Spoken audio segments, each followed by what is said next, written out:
కూడా 41 వార్డ్ అనేది డెవలప్మెంట్ విషయంలో ఎప్పుడు కూడా ముందుంటుంది. 98 వార్డ్స్లో కూడా మాదే ఎక్కువ ముందుంటుందని నేను గర్వంగా చెప్తాను ఆ విషయాన్ని. వైసీపీ ప్రభుత్వంలోనే మేము అన్నీ కూడా పూర్తి చేసాము.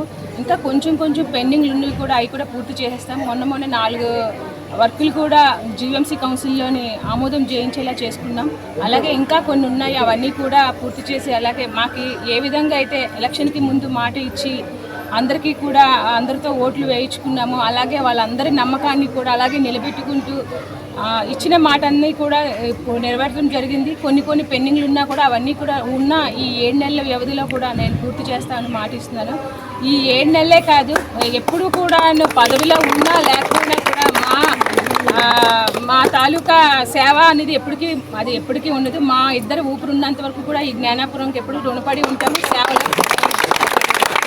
ఆ వినాయకుడి దయ వల్ల ఇప్పటి వరకు అయితే మాకు ఏ ఒక్క విషయంలో కూడా మాకు అంటే రూలింగ్ మేము ఉన్నట్టే మాకు ఉంటుంది. మా జ్ఞానాపురం తీసుకున్నట్లయితే మా ప్రజలందరూ కూడా మా వెన్నంటి ఉండి మమ్మల్ని నడిపిస్తూ ఉంటారు.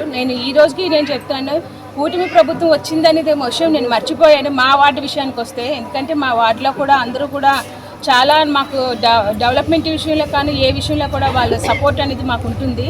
అందువల్ల ఇంకా రాబోయే కాలంలో కూడాను ఇంకా ఆ వినాయకుడి దయ వల్ల మా పార్టీ వచ్చిందంటే మాత్రం ఇంకా అసలు డెవలప్మెంట్ తగ్గేదే ఉంటుంది.